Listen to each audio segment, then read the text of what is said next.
कबीर परमात्मा के अपने आप उदाहरण देकर कहते हैं कि कबीरा वैद बुलाइया पकड़ के देखी बाँ, और वैद न वेद न जाने ही मेरा करक कलेजे माँ।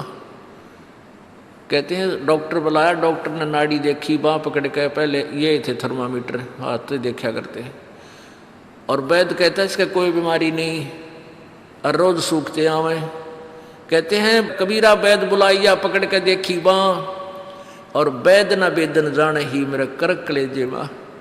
उस परमात्मा की और यहाँ के दुखों का जो दुख है, यहाँ के दुखों को देख देख कर कुत्ते ने देखे खाज किधर कीड़े पड़ रहे उसके हैं, किसी खाज लग रही है। ये भी पहले आप जैसे अड़े चौड़े हो कांडे थे और बढ़िया बढ़िया सूट गाड़ के चाले थे, भक्ति करी को नाच बिरान माटी करवा ली। तो ये बातें उनको तुरंत याद आने लग जाएंगी जिनकी आंखों का मोतिया बिंदु का ऑपरेशन हो गया, अर्थात जिनको तत्व ज्ञान हो गया। अब तो हम देखते हैं कुत्ते हैं, गधे हैं, सुअर हैं, बैल है, जोड़ रखा गाड़ी में भर रखा सामान, चलता नहीं था, दे लट्ठा गद्दा है गधोरी उस पर। तो हमने सोचा ये तो ऐसे बनते रहेंगे और हम ऐसे ही मनुष्य बने रहेंगे। काल ने ऐसी बुद्धि भ्रष्ट कर रखी हमारी, क्योंकि ज्ञान है नहीं।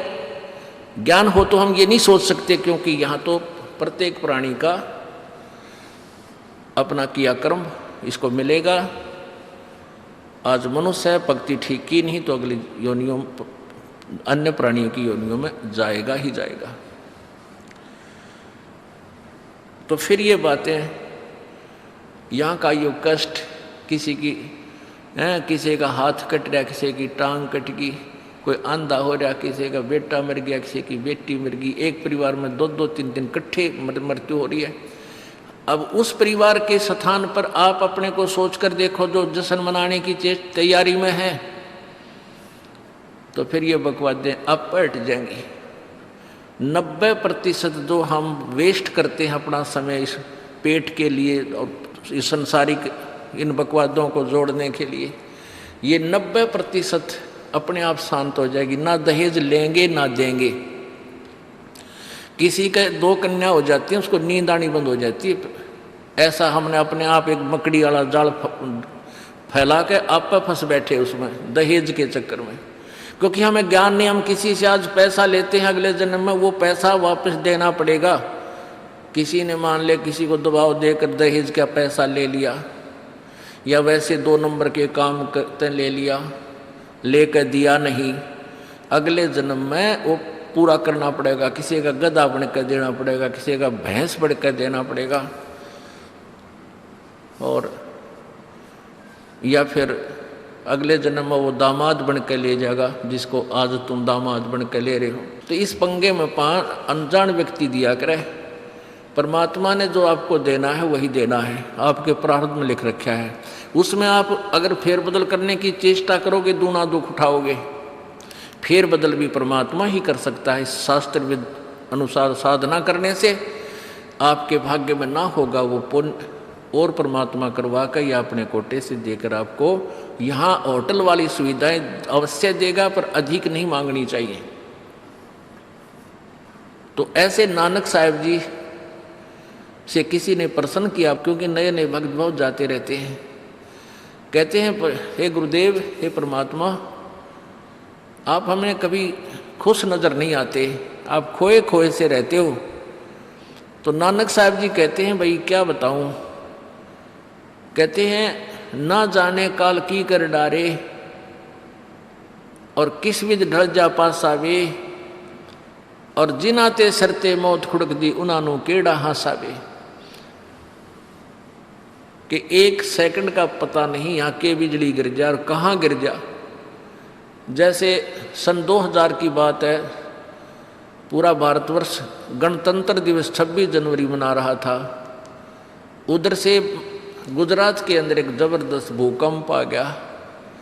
लाखों व्यक्ति अपने ही मकानों के नीचे जो 3-3 4-4 मंजिल के सारा जीवन पीढ़ी 2 पीढ़ी लाख का बनाकर उसमें जश्न मना रहे थे, उन्हीं के नीचे दब के और लाखों व्यक्ति मर गए। सुबह सुबह का समय, छुट्टी का दिन, और सारे घर में सेट थे। काल ने किसा दाव लगाया।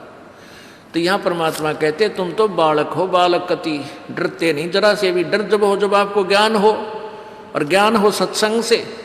सत्संग मान का समय नहीं कि तो और बकवाद हो रही हो, देख लो दुनिया इकट्ठी हो जा। और यहाँ कितने भक्त आ पाते हैं, जो आ पाते हो बहुत महान और पुण्य आत्मा है, उनके पिछले संस्कार इतने ज़बरदस्त हैं कि उनको प्रेरित करके लाते हैं, परमात्मा की रजा होती है उनके ऊपर। तो क्या बताते हैं, न जाने काल की कर डारे, और किस विध ढल जा पासावे, और जिना ते सरते मौत खुड़क दी, उन्होंने केड़ा हासावे। अब फिर पूछते हैं क्या प्रभु आप सदा ऐसे ही रहते हो? प्रश्न किया किसी ने नानक जी से। नानक साहब ने कहा कि भाई मुझे भी खुशी होती है, लेकिन वो खुशी हम ऐसे प्रकट नहीं करते जैसे अनजान लोग करते हैं, नाचे कूदो या हा हा हा दांदरे काटे। नहीं, अंदर ही होता रहता हमारे जो कुछ होता है। कहते हैं साध मिले साड़ी शादी होंदी, साध मिले साड़ा शादी होंदी, और विछड़ जा दिलगिरी वे, अखदे नानक सुनो जहाना मुश्किल हाल फकीरी वे।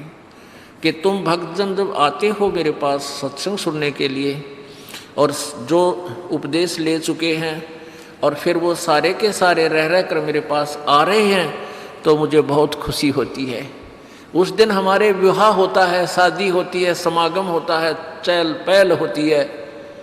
और जब तुम चले जाते हो, विछड़ जा दिलगिरी वे, तुम चले जाते हो जब मुझे दुख होता है। क्यों होता है कि तुम काल के उसमें पहुंच चले जाते हो, क्योंकि भक्त कम होते हैं और काल प्रेरित व्यक्ति ज़्यादा होते हैं। मुझे ये डर लगा रहता है कि कहीं ये भोली आत्मा उन काल के दूतों का ना फंस जा, और उनकी बातों माँ के भक्ति ना छोड़ दे, इनकी दुर्गति ना हो जा। जब तुम ठीक ठाक वापस आ जाते हो सभी, तो मेरी आत्मा खुश होती है। उस दिन मेरी खुशी का कोई ठिकाना नहीं होता, लेकिन वो होती है अंदर ही अंदर, लोग दिखावा नहीं होता। साध मिले साड़ शादी होंदी, और विछड़ जा दिलगिरी वे, अखदे नानक सुनो जहाना मुश्किल हाल फकीरी वे। भाई कहते हैं भक्ति करना बहुत मुश्किल है। मुश्किल इन काल के दूता ने बना दी, जनता ज्ञानहीन कर दी। जो भक्ति नहीं करते वो तो सीधे काल के जाल में है ही। जो भक्ति करने की चेष्टा करते हैं तो किसी का तो पति लाठी ठाए पाओगा, उसके पति ने कोई और इंजेक्शन ला जाएगा। यो कि होया भाई हम भी तो नाम ले रहे हैं, हम वहाँ जाते हैं, हम तो 6 महीने साल में कभी कभी जाते हैं, और आप कहते हैं 10वें दिन भाग लेते हैं। तो भगत ने नाम ना ले रखा तो वो परेशानी पैदा करेगा ही करेगा। किसी की पत्नी ने नाम नहीं ले रखा, भगत ने ले रखा है, तो वह सींग पिनाए पावेगी। किसी के कहने सुनते जानते क्या सुनी घर में होगी। काल न तक करवाना है कि किसी प्रकार ये वहाँ जाना छोड़ दें, तेरे जाल में फंसे रहें। इसका तो पूरा प्रयत्न रहेगा। लेकिन पुण्यात्मा यु ज्ञान रूपी ढाल आपको इसलिए दी जाती है कि अपना बचाव करो, और भक्ति मत छोड़ना चाहे कुछ भी हो। आप पुण्यात्माओं अपने घर के काम में, ठीक है, पति पत्नी बच्चे सब कोई कार्य करना है तो सब मिलकर सलाह बनाकर कर लें, बहुत अच्छा होता है। उसमें कोई हानि लाभ भी हो जाती है तो विशेष दुख नहीं होता। उसमें अवश्य राय एक दूसरे की लेकर काम कर लेना चाहिए। और जब आता आत्म कल्याण का समय, उसमें किसी की राय की आवश्यकता नहीं। मान लीजिए आपने नाम लेना है और आपका पति नाट्य है, तो नाट्य जागा। ये अपने जीवन का सौदा तुमने खुद सोचना होगा, इसमें किसी की राय की आवश्यकता नहीं। आपने नाम लेना, आपकी पत्नी मना करती है तो करण दे, इसमें किसी की सलाह लेने की जरूरत नहीं है, चाहे कोई राजी रहे चाहे नाराज रहे। यदि मीराबाई उस समय ये सोचती कि तेरी माँ क्या कहेगी, तेरे पिता क्या कहेगा, ये समाज क्या कहेगा, तू मंदिरों में जाती है, क्योंकि उस समय ठाकुर समाज अपनी बहन बेटियों को घर से नहीं निकलने देते थे, पर्दों में रखते थे। लेकिन मीराबाई बालक नहीं रही थी, समझदार थी। वह उसको पता था कि आज तो मैं लोक लाज कर मैं आकर भक्ति नहीं करूँगी और फिर कुतिया बनकर बाजार में आंडूंगी, कोई मेरी इज्जत का रक्षक नहीं मिलेगा। तो ये ज्ञान से ही ऐसी दृढ़ता आती है। संघर्ष किया और सफल हुई, क्योंकि मालिक के नाम पर जो संघर्ष करते हैं सच्चे दिल से हृदय से, उनकी परमात्मा मदद किया करता है। ये पिछले इतिहास देख लो। क्या बताते हैं? मात पिता सुत स्त्री आलस बंधु कान, संत दर्श को जब चले ये अटकावे आण। मात पिता सुत पुत्र को कहते हैं। स्त्री जैसे कोई बालक हैं 15, 16, 10 वर्ष के, वो माता पिता के अधीन होते हैं। और बच्चे का समझ में आ गई और माता पिता मना करते हैं तो उनके अधीन है वो। और बच्चे जवान हो गए, बूढ़ा बूढ़ी अगर समझ में आ गई, फिर वो बालक बाधा करेंगे, वो रोकते टोकते हैं। तीसरा दिन चल पड़ते हो, किराया कितने डावा फलाना है, यानी कुछ ना कुछ बाधा कर सकते हैं। किसी का पति बाधा कर सकता है, किसी की पत्नी बाधा कर सकती है। जब भक्ति की तरफ अग्रसर होता है या सत्संग में आने की तैयारी करता है। या फिर आलस बंधु कान, आलस माने आप ढीले गोडे छोड़ दे, फिर देखांगे इबका नहीं जाता, सर्दी घनी है, गर्मी घनी है। और या बंधु कान, लोक लाज, इनके कारण ये है भक्ति में बाधक। अब क्या बताते हैं परमात्मा? मात पिता सुत स्त्री आलस बंधु कान, संत दर्श को जब चले ये अटकावे आण। इनका अटकाया अटके नहीं, और संत दर्श को जाए कह कबीर सो संत है आवागमन नसावे। इनका अटकाया अटके नहीं, और संत दर्श को जाए यानी सत्संग में अवश्य जावे, कह कबीर सो संत है आवागमन नसाए, उसका कल्याण होगा। आज मीराबाई जी का कितनी श्रद्धा और आदर के साथ नाम लिया जाता है। और यदि वो उसी तरह की क्रियाएं करती जो उस समय की बहन बेटियां लोक लाज में फंस का अपना जीवन बर्बाद करगी, आज वो कुतिया बनी आंड है। परमात्मा कहते हैं नकबे सर नकबे बनी वह पैर थी हार हमेल, और सुंदरी से वह कुतिया बनी सुन साहिब के खेल। बीबी पड़दा रहे थी डोडी लगे थी बार, अब गा तो गाड़े फिरती हैं बन कुतिया बाजार। वो पर्दे की सुंदरी सुनो संदेशा मोर, इब गा तो गाड़े फिरती हैं वो करें सराय शोर। अब जो डोडी पर्दे जिनका लग गया करते, पर्दे में रहा करती थी, जो अपने आप को ऊंच घरों की बेटियां बहू कहा करती थी, उनका सत्संग की छीट लगी नहीं, करते बाहर निकली नहीं। पूर्व जन्म की पुण्यात्मा थी, उनको कोई रानी बन गई, कोई महारानी बन गई, कोई अच्छे घर में इस मायाधारी मस्करिया का जन्म हो गया। और वो भगवान से दूर रहने के कारण फिर अगले जन्म में कुतिया की योनि पाती है।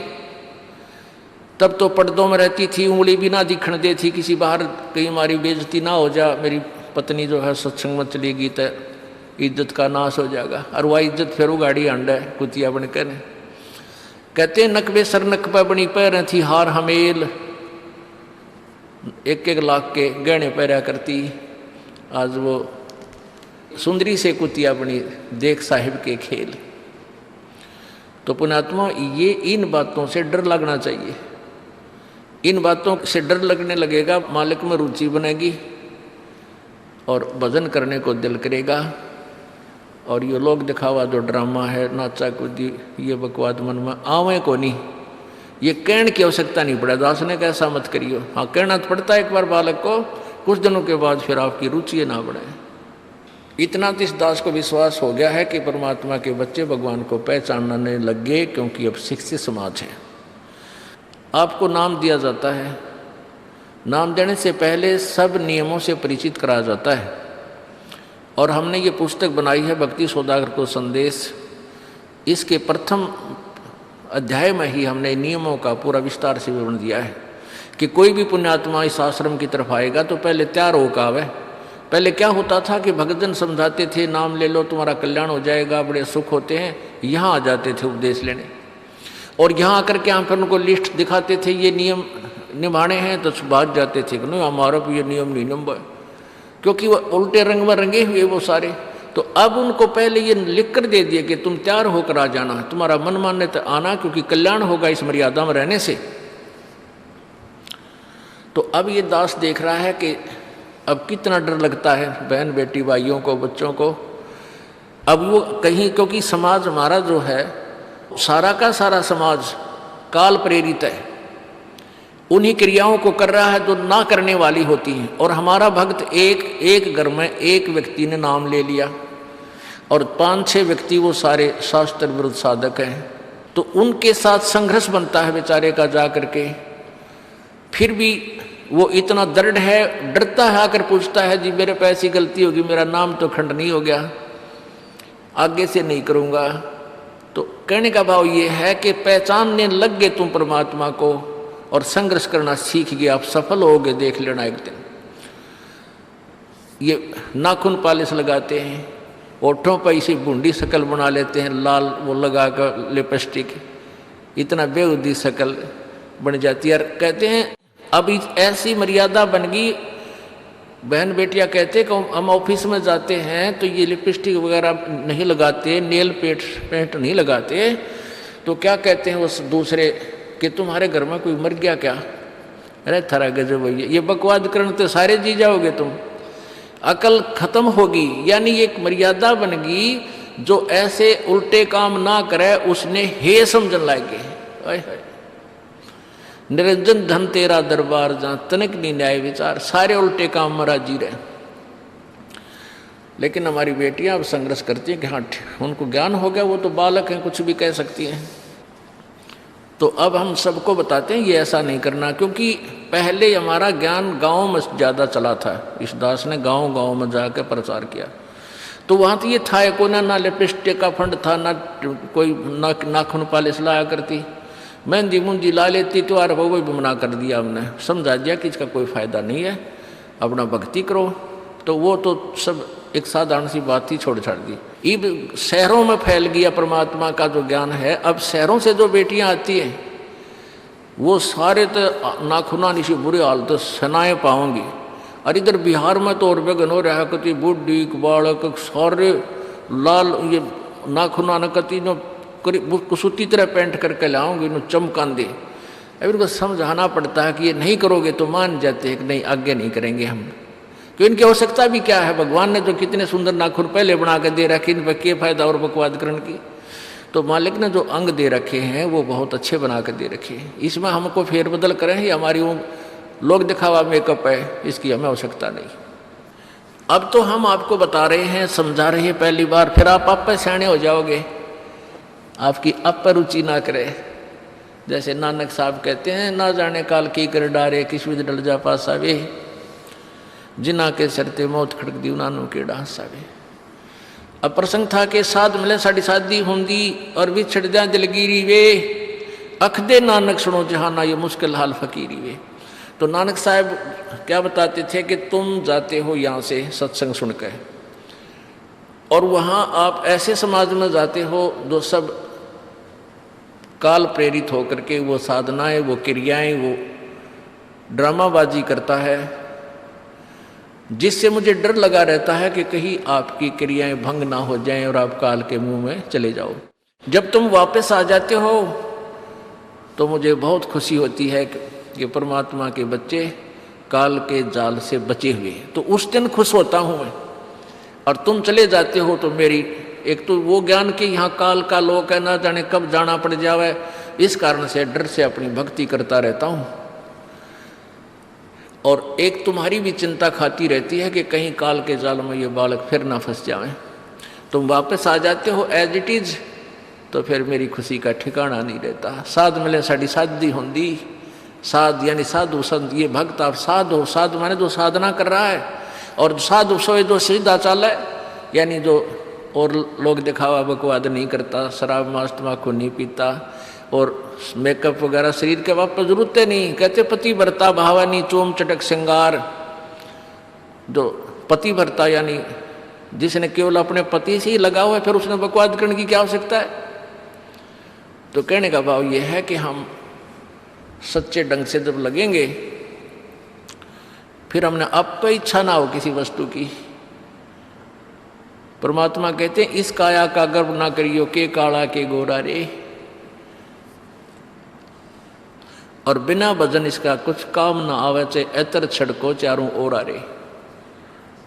ये शरीर क्या है, ये गोरा दिखा है चाहे काला किसी का, इसने थोड़ा सा छोल के देख लो, एक जैसा कोबाड़ सब में भरा पड़ा है। ये ऊपर पालिश का फर्क रखे, और इससे नाम अच्छा बूंदा मान लेते हैं। नहीं, ये चाहे काला है चाहे टेढ़ा बेढ़ा है, चाहे किसा बूंदा काना लंगड़ा है, इसमें जब भक्ति कर गया वो सफल है, और इस मेकअप में लग गया रहा वो असफल है, चाहे वो कितना सुंदर दिखता हो।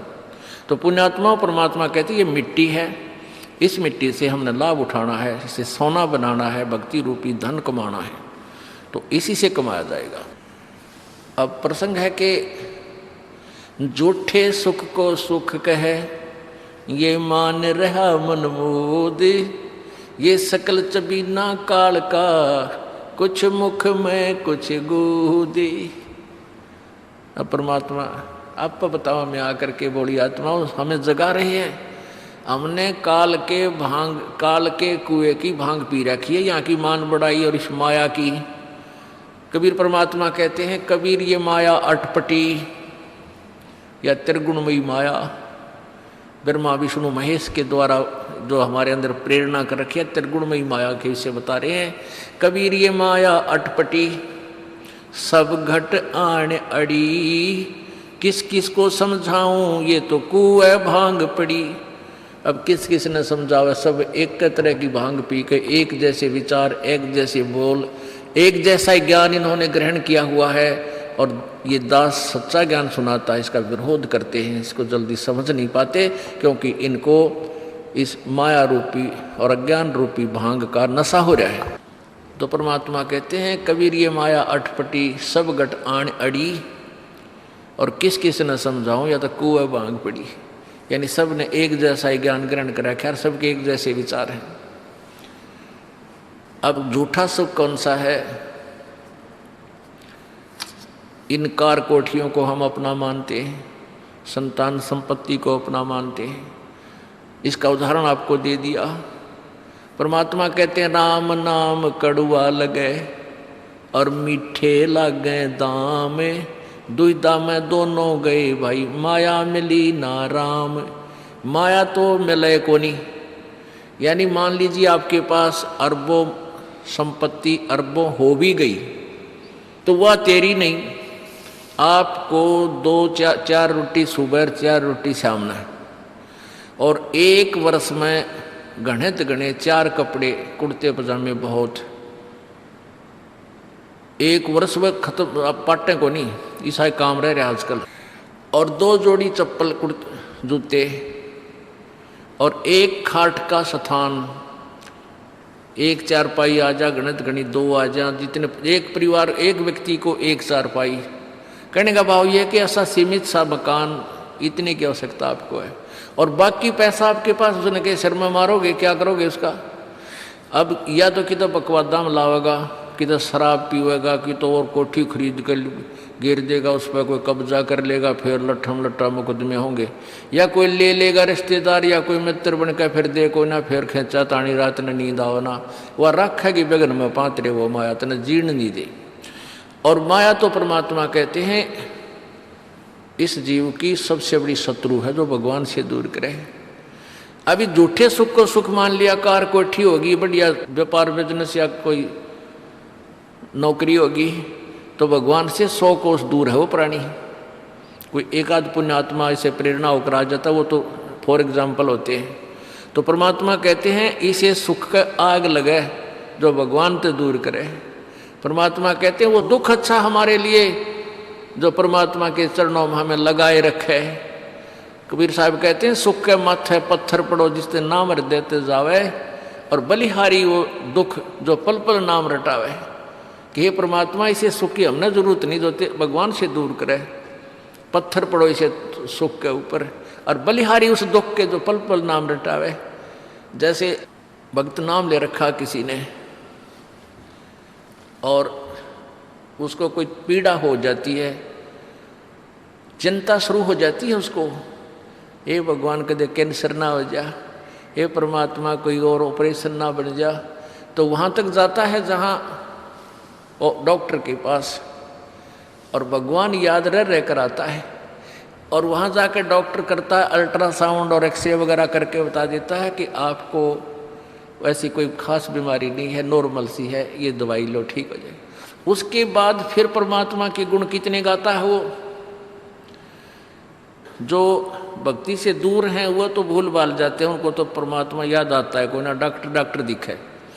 और पुण्यात्मा जो भक्ति करते हैं उनको डॉक्टर नहीं भगवान पहले दिखाई देता है। पुण्यात्मा, आपके प्रारब्ध में, आपके संस्कार में मृत्यु है और कैंसर से है, और वो होगी, नाम ले रखा आपने, और डॉक्टर ने भी डिक्लेयर कर दिया कि कैंसर है भाई।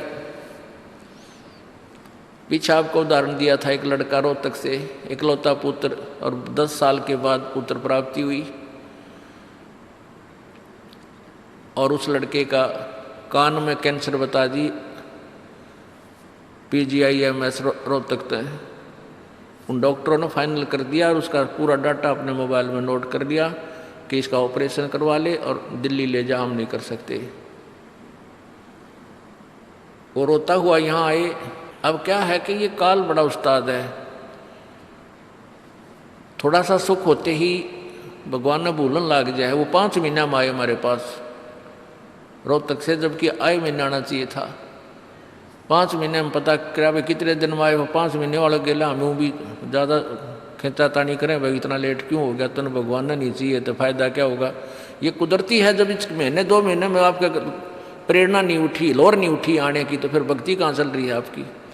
बंधन तोड़ कर आ जाओगे जिसके अंदर भक्ति चल रही है, चाहे कितनी दूर भी क्यों नहीं है इंसान। भारत में कोई दूर थोड़ा, कोई वीज़ा थोड़ा बनवाना है दोबारा आने के लिए, और वो भी नहीं आ पाते हैं, फिर भक्ति नहीं चल रही उनकी। तो फिर रो दोनों, और लड़का भी रो और उसकी पत्नी भी रो, उसका बाप भी, दोनों। वो लड़का छोटा ही था, 12-13 साल का। कहने लगे जी कैंसर बता दी, हमारा इकलौता पुत्र है। बुरा हाल, मेरी नहीं सुने, रोए रो। वहाँ बेटा बात सुनो, आप दोबारा चेक कराओ और पूरी श्रद्धा रखना मालिक में। आप दोबारा ऑपरेशन कराने से पहले चेक जरूर करा लेना, ऑपरेशन नहीं मना करता मैं, और ऑपरेशन भी मालिक की दया से सफल होया करे इसी बूंदी बीमारी का। तो उनके यह बात जच गई, जानते डॉक्टर से कहा जी इसको ऐसे, वो रिपोर्ट दिखाई, और फिर कहा जी, वो डॉक्टर ने कहा अभी मैं दोबारा चेक कर लूँगा। मालिक प्रेरणा करता है कि एक बार चेक करना पड़ेगा, मैं ऑपरेशन करने से पहले चेकिंग फिर करूँगा। दोबारा चेक किया, उसने बताया इसका कोई कैंसर नहीं है, और कान की हड्डी बढ़ है, और 6 महीना में एक बार दिखा जाइए, आप पर ठीक हो जाइए। अब पुण्यात्माओं, अब उस परिवार को भगवान कितना प्यारा लगेगा, कितनी श्रद्धा बढ़ेगी। और आए महीने 2 चक्कर काटेंगे, तो इंसान तो होंगे, शैतान होंगे, तो फिर आपत्ति आओगी उन पर। भगवान से दूर होते ही फिर ये विरानमाटी होगी। तो कहने का भाव ये है कि सुख के माथे पत्थर पड़ो जो ना मर देते जा, और बलिहारी उस दुख के जो पल पल नाम रटावे। संत शरण में आने से फिर आई टले बला, और जय मस्तक में सूड़ी होवा काटे में टल जा। ये मालिक की वाणी है, गलत नहीं हो सकती।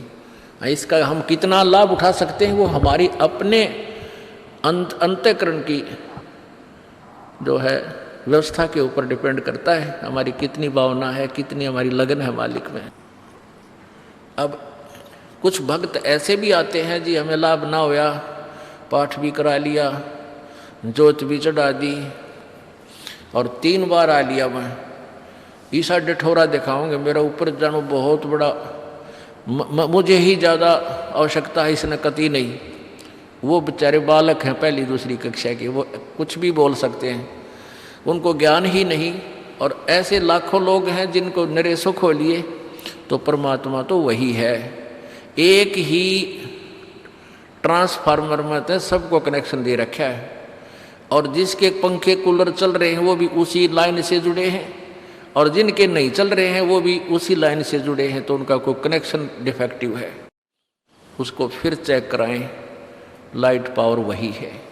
कहते हैं सतगुरु के दरबार में कमी काहे की ना, अंसा मौज नहीं पावता तेरी चूक चाकरी में। कि इस परमात्मा के दरबार में किसी चीज़ की कमी नहीं। और परमात्मा आपको बताते हैं कि यदि तुझे लाभ नहीं मिल रहा तेरी चूक चाकरी में, आपके अंदर कोई श्रद्धा में कमी है, आपकी भावना में कमी है, या आपका कनेक्शन लूज है, आपका कनेक्शन कट ऑफ हो गया, वह पावर आ नहीं रही। इस परमात्मा कबीर जी के शब्द कोश में असंभव शब्द नहीं है। इस कबीर परमेश्वर की डिक्शनरी में इम्पॉसिबल वर्ड नहीं है। ये